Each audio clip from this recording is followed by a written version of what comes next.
Have you ever tried to envision the shape that a plate will take under load? Being able to do so is important for understanding how plates work.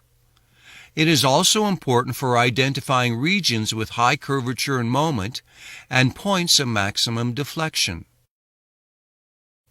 We designed this model to help students better understand plate deflection.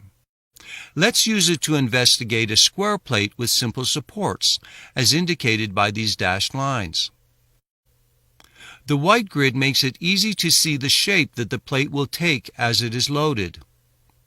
As you can see, the curvature is positive, like a smile, everywhere and in both directions. You can also see that the maximum deflection occurs at the center of the plate.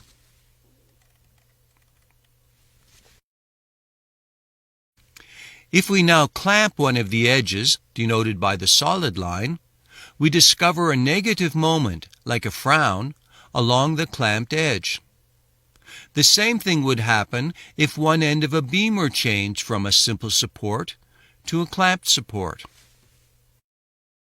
A simply supported plate that spans two bays takes this shape, and it exhibits both positive and negative curvatures.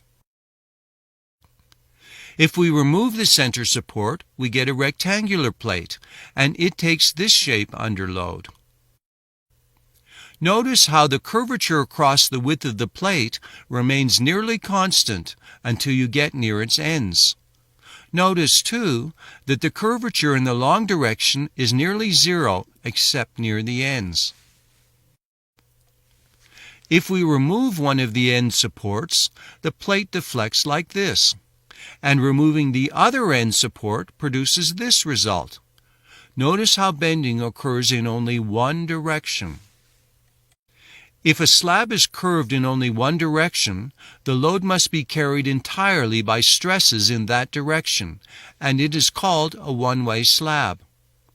If the supports cause the plate to curve in both directions, we have a two-way slab. Carrying of the load is then shared by stresses in the two directions, and deflection is reduced. Floors in buildings are often supported by columns, as in this model system. As you can see, the deflection pattern is quite different from that of a plate that is supported along its edges. And here is a column-supported plate that spans two bays. Suppose we had a floor with an overhang. How do you think it would deform? Here is what the model shows us. Just for fun, here is one more design we can build with a model. Can you understand why the plate takes the shape it does? Understanding plate curvature is especially important in the design of concrete floor slabs. The reason is that concrete, like the blocks in this model, cannot be relied on to carry tension. Consequently, steel reinforcing must be incorporated any place that tension could arise. And that includes the tension side of any regions where bending occurs. That is why it is important to know the direction and degree of bending at every point in a plate. You might be wondering about the weigh scales that are part of the plate bending kit.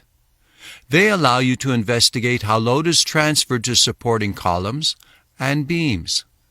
They can also help you to understand tributary areas, a topic we don't have time to discuss here.